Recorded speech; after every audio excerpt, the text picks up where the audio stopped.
for joining me. Hello, hello. I should be coming up live all over the place right now, so hopefully you can hear and see me okay. Thank you so much for joining me again today.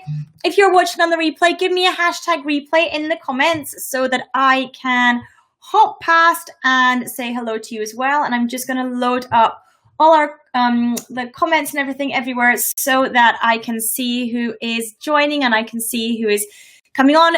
For those of you hopping on live, do give me a hello in the comments so I can say hello back to you. I would love if you want to do that so that I know who is on. That would be totally awesome. So thank you so much for tuning in. I do appreciate it. Today's session is my usual hello. Hey Steve. Hey, is that MZ? I think. I'm really sorry if I mispronounced your name there. Hello Friska. Hello. Thank you so much for joining me. I really do appreciate it. Good morning, Simon. Good morning. Thank you so much for joining. This is my session on coronavirus and UK business. For anyone who has not seen it before, my name is Annette Ferguson. I'm CEO of Annette & Co, UK-based accounting firm.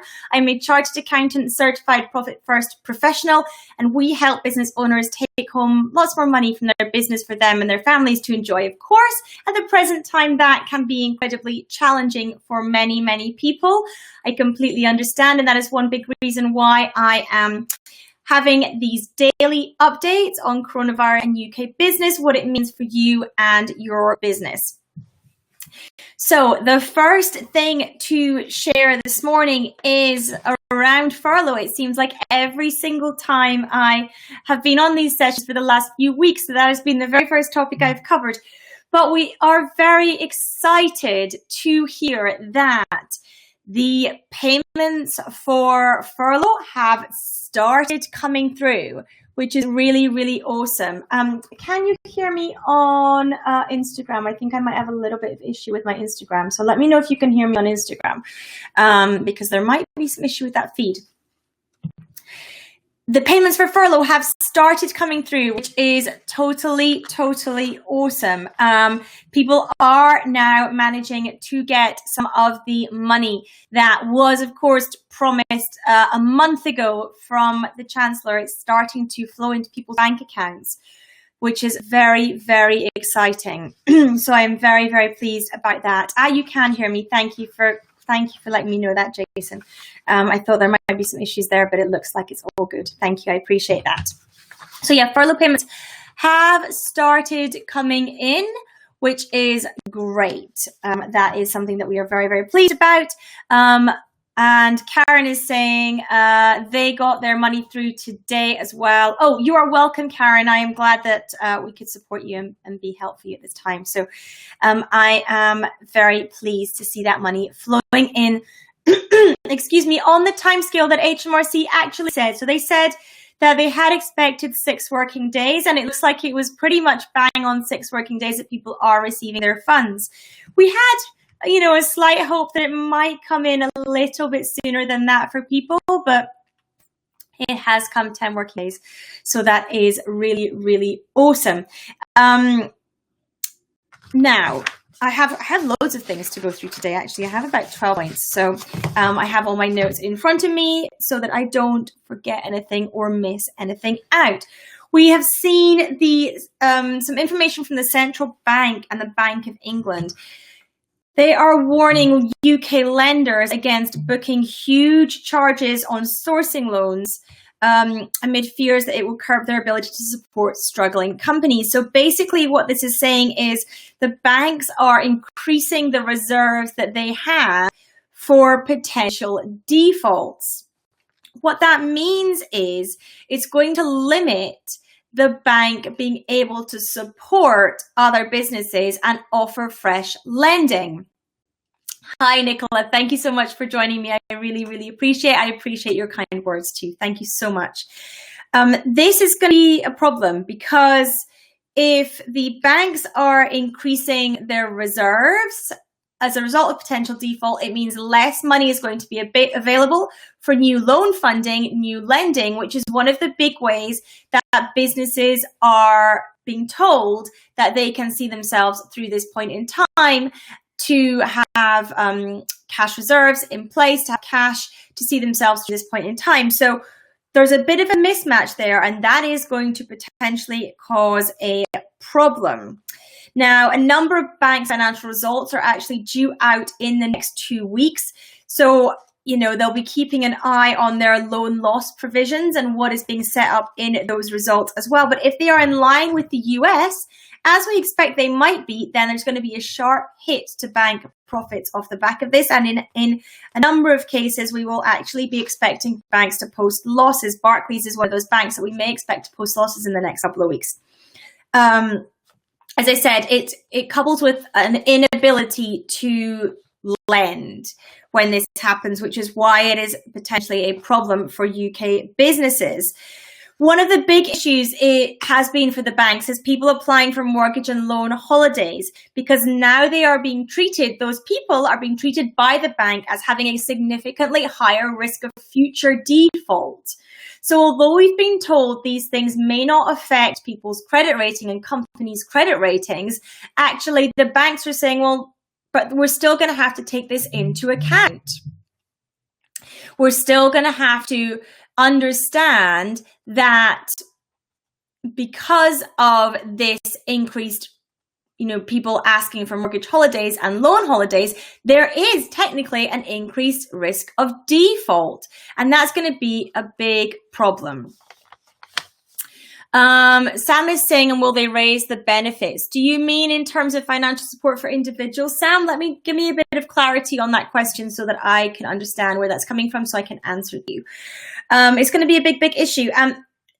People are turning around and saying, well, actually, those businesses and those individuals that have asked for payment holidays, they are not necessarily in significant financial distress. They are potentially doing it because they are able to, and therefore it may not be the case. But the bank really can't assess the severity of that. They can only go on what people are asking them for. And if people are saying, I'm in financial distress, I need a mortgage payment holiday, then they can only go with that information.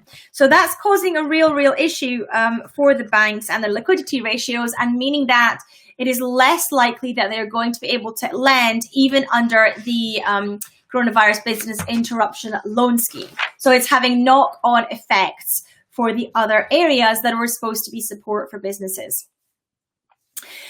We are also seeing at the moment, and let me just see if I've got any questions coming through as well. Please do feel free to ask questions in the comments. I'm more than happy to answer the questions that you have. So please do ask questions in the comments here. Let me see. I am well. Thank you. I can see lots of hellos. Thank you. I do appreciate that. I do appreciate when you come on saying hello and all those kinds of things. So thank you so much. So we are also seeing at the moment, we are seeing calls to give companies breathing space on litigation. So a number of leading judges have come out and asked for commercial disputes and contract disputes arising from the crisis to be dealt with, first of all, in mediation, and to be attempts to deal with those out with the courts and not put pressure on the courts for that. Now, what we are seeing is there is a drop in claims at the moment, but what we are expecting is in the coming months there to be a vast increase in claims going through the courts, particularly for disputes and broken contracts. We saw that hugely in 2008 during the financial crisis.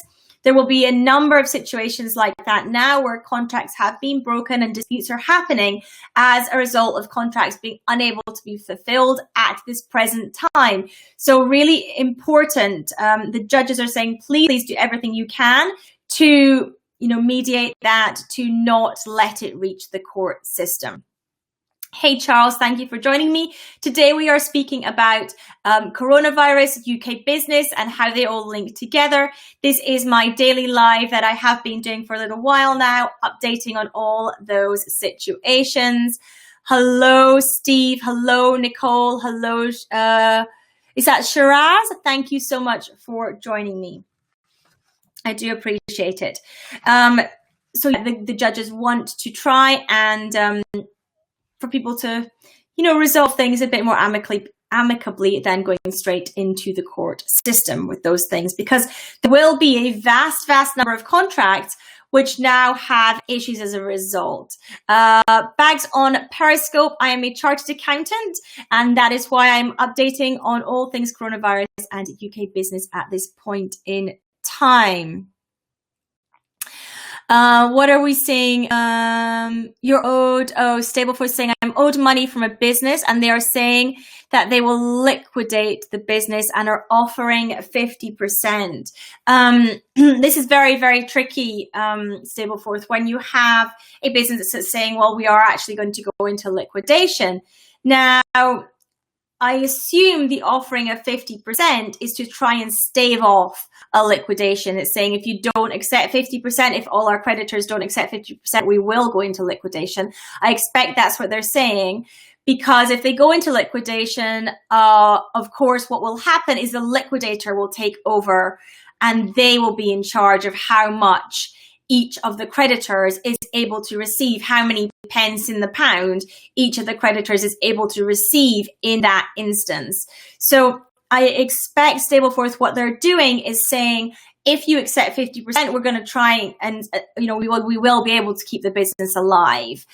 You might be able to say, I accept 50% now, and I'm going to, defer the other 50% for 6 months, or something like that. That might be part of your bargaining power, because if they do accept the 50% now, then that is my assumption, that is to stave off a liquidation, that they wouldn't then go straight into liquidation, because if they did, then all the decisions they made just now would be reassessed by the liquidator anyway, to make sure that no one was giving any other creditor preference. So that would be something that would be looked into anyway. So that would be my suspicion in your situation. So it's worth having a discussion with them and saying, yep, 50% now, and I won't chase the other 50% for X period of time, or something like that, if that's acceptable to you in this situation. So worth checking.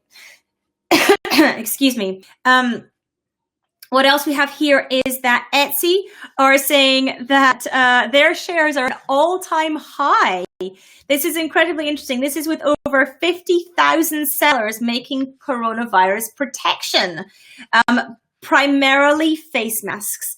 And Etsy have actually had to turn around and say that they've actually had to retrain their search algorithm within Etsy, because historically when people searched for face masks, they were looking for, the cream that you put on your face, that type of face mask. Whereas now, of course, that's changed quite a lot. So they've had to completely retrain their algorithm, and they have had to, of course, be very, very stringent and make sure that they look out for medical claims and that kind of thing as well. So very, very interesting for Etsy at a time where you might have thought that something like Etsy may have not done particularly well. People not, buying things that are just once, people not wanting to necessarily purchase things that have been in other people's homes for crafters and things, but actually doing very, very well off the back of, as I say, 50,000 sellers now making face masks on Etsy. Very, very interesting. You are welcome, Stableforth. That's no problem at all. Let's have a look and see what else we've got. And see if we've got any questions before I move on to the next area. Thank you so much for everyone who is hopping on. Thank you so much for tuning in. We are covering UK business and coronavirus, and the various updates that have been happening, particularly over the weekend, all around that. We've seen a survey of just over 1,400 SMEs, 1,400 SMEs. And 60% have said they have less than 12 weeks cash available in their business. 40% have said they have less than 8 weeks cash available. So that is pretty on the wire for a number of people there. 7 out of 10 are saying they've lost at least half their revenue at the moment. Over 50% have furloughed staff, with only 16% having applied for the loan scheme. Of course, as I always say with the loan scheme, please do remember that if your business could not afford loan repayments prior to this period of time, it is very unlikely that when we come out of this afterwards that the business will be able to afford loan repayments. So please, please do not take out loans. If you are in a position where your business could not afford a loan before, it is very unlikely that as we come out of coronavirus and we head into a recession, that it will be able to afford a loan. So please, please bear that in mind when you are considering taking out a loan at this time. The thing is as well that April, May, and June, I believe, are not going to be the biggest issue when it comes to business at the moment and it comes to cash in a business at the moment. April, May, and June, we've got things like deferred tax. We've got things like furloughed payments from staff. If you've got a premises, you may have received the grant in. This is not actually going to be, I believe, the most challenging time in terms of cash. I believe July, August, September is going to be much, much harder when support is removed and businesses have not bounced back, when we are heading to a deep U-shaped recession and not the bounce back that the government hope and wish will happen. I cannot see how a bounce back will happen based on everything that's happening in business just now. Therefore, I firmly believe July, August, September and into the end of the year, into Q4, is going to be much, much more challenging financially for businesses than this very point in time. That is something that needs to be planned for. That is something that you need to strategize over and really understand so that you can keep your business going and keep your business alive. The next thing that we have are the 100% loans. This is something I spoke about last week, the potential for loans to be offered to small businesses, to micro SMEs, with 100% guarantee from the Chancellor. Now, with these loans, they are still in the discussion phase. Nothing has been formally agreed. It's really important to understand that. They are still in the discussion phase. But the positive thing with these is they're likely to excuse banks from adhering to the Consumer Credit Act, which means that the banks will not have to credit check lenders. So that is a good thing from the person who's wanting the money's perspective, because what we've seen is businesses unable to obtain the current coronavirus business interruption loans. They are being refused en masse because they don't meet credit lending requirements. Now, if this 100% loan for micro SMEs comes through, it is likely that many of those businesses will therefore be able to take a loan. These, of course, are businesses who have already applied for a loan. So these are businesses who, let's hope, have done their due diligence and understand the effect of having a loan. And they have come to the conclusion that, yes, strategically, they want to take a loan into their business. So that's going to be good from those people's perspective who have done that. They've made that decision, they've applied, and they've been declined.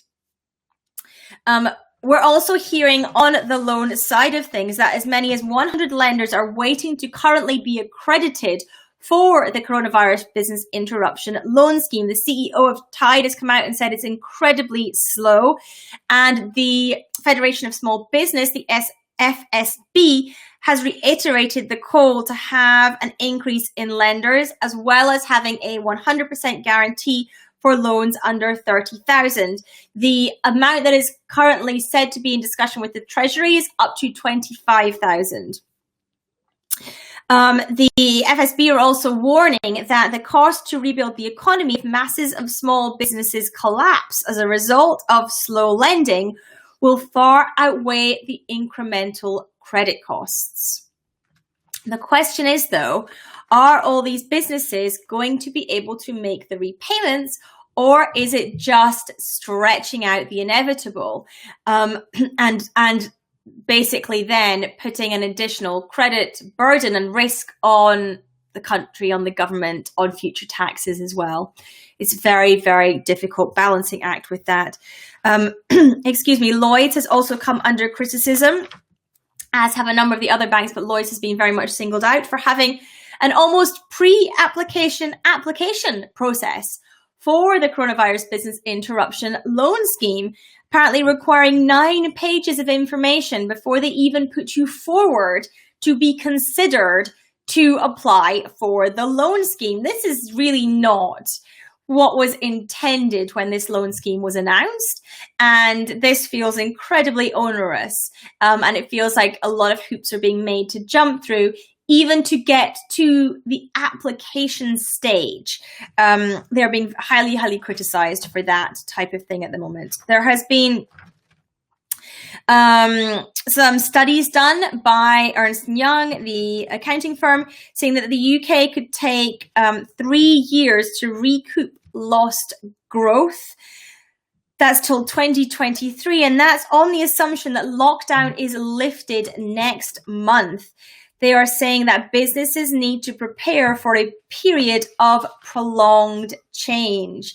This very much lines up with what I've been saying over the last few days as well, that we are going to be in a deep recession and people need to be thinking strategically about how that works in their business in terms of the products and services you're offering, in terms of the price points, in terms of delivery. All those things need to be really strategically thought through, as well as in terms of marketing messages, in terms of sales, how you sell, sales teams, all those kinds of things.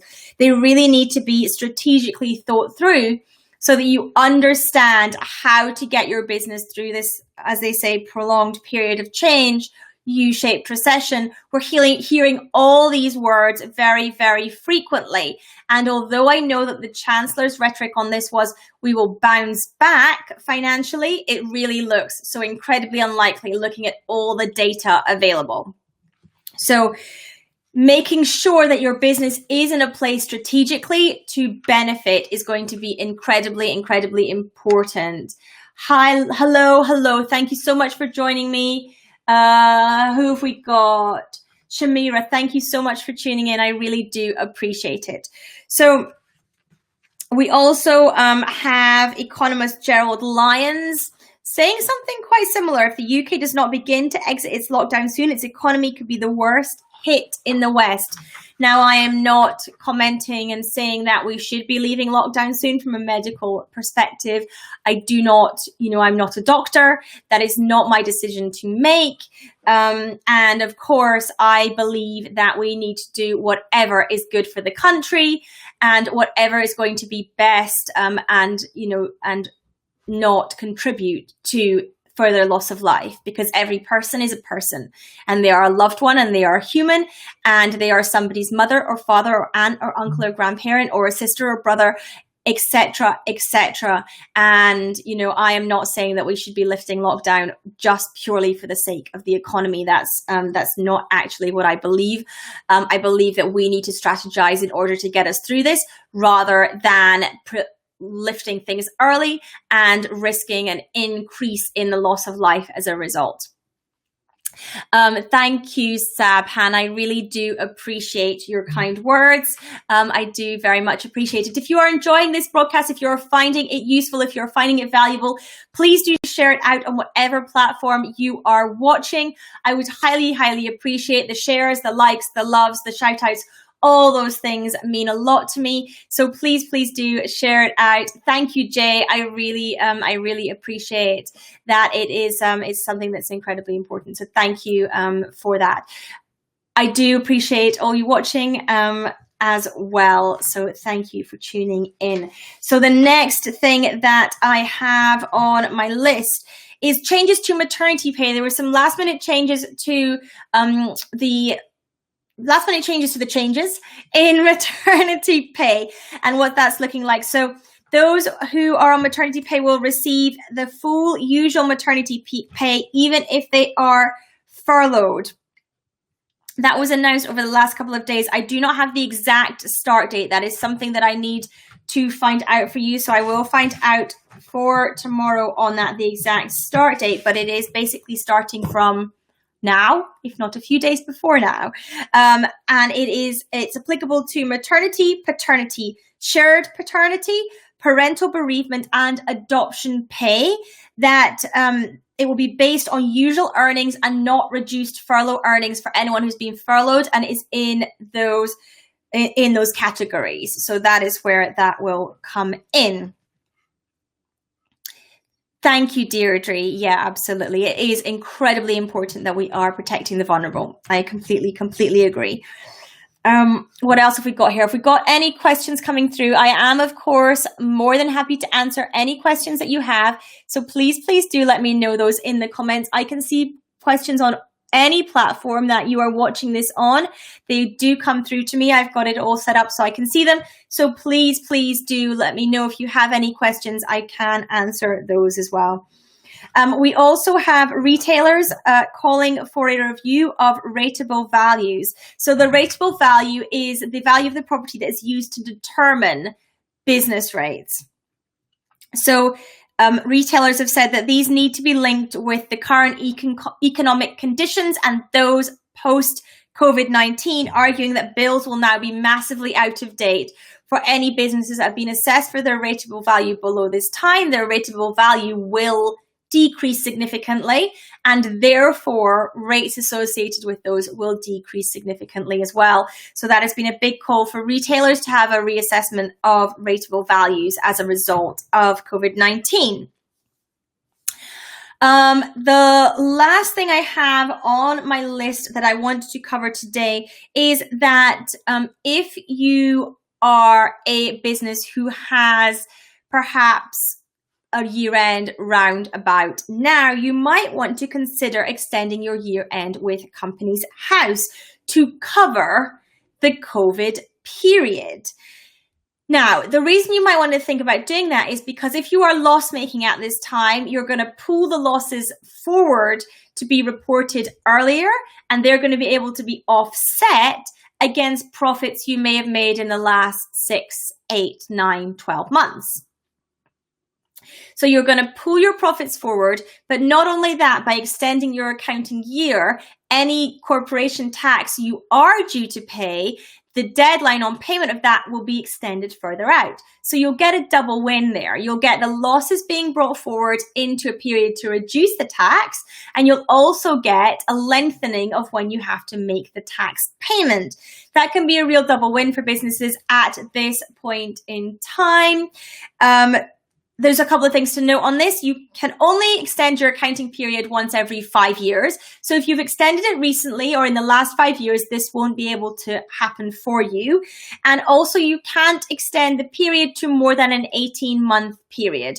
So that's important to remember as well. But this is something that may be able to benefit some people. You might be able to take advantage of this in order to, as I say, pull losses forward and extend payments out at the same time. A bit of a double win on that. So those are all the points that I wanted to cover off today. If anyone has any questions, please do pop them in the comments and I will come to those. I do thank you very much for joining me today as well. I appreciate your time and I hope that you have found it useful too. This is my UK business and coronavirus updates, which I'm liking to call AMs with Annette. So I'm going to be back at 11 a.m. tomorrow as well. So same time, same place. In all the places you are watching this, I will be there and I will be streaming again tomorrow for more coronavirus and UK business updates. It'll be the same format. If you have any questions, you can ask those in the comments as always. I'm more than happy to ask any questions that we have. I can't see any new ones coming through at the moment, but like I say, 11 a.m. tomorrow as well. So if you want to tune in and catch me tomorrow, please do that. Please be wherever you are tuning in from just now at 11 tomorrow. We are streaming on Periscope. We are streaming on Twitter, YouTube, TikTok, Instagram, my Facebook page, and in the Uncover Wealth community, my Facebook private community, which you are all invited to join. If you are not already a member of the Uncover Wealth community, please do come and join us. You can search in the Facebook search bar. You can search for Uncover Wealth Community and find me that way, or on most of the platforms in my bio, there will be a link to resources. You can select on that. And in there is a link to the Uncover Wealth community as well. So I would love to see some of you in there too. I release a lot of the stuff that comes out into there first of all before sharing it anywhere else. I also do exclusive trainings in there as well that don't go anywhere else either. Supan, yes, this is being recorded. So you are watching on TikTok. TikTok, of course, you can't go back and re-watch, but you can absolutely watch it back. You can watch it back on my YouTube channel, which will be linked in my TikTok bio. You will also be able to watch it if you wish on Instagram as a replay. I upload it all to IGTV. That link is also in my TikTok bio. So if you want to watch this again, if you want to catch it again, you can watch it in those places nice and easily from TikTok, which is where you are watching now. Anyone else who, of course, wants to go back and watch the beginning, I think most other platforms you'll be able to do that natively. So if you're on Facebook, of course, it will stay up and you can do that. Same on Periscope, Twitter, and YouTube.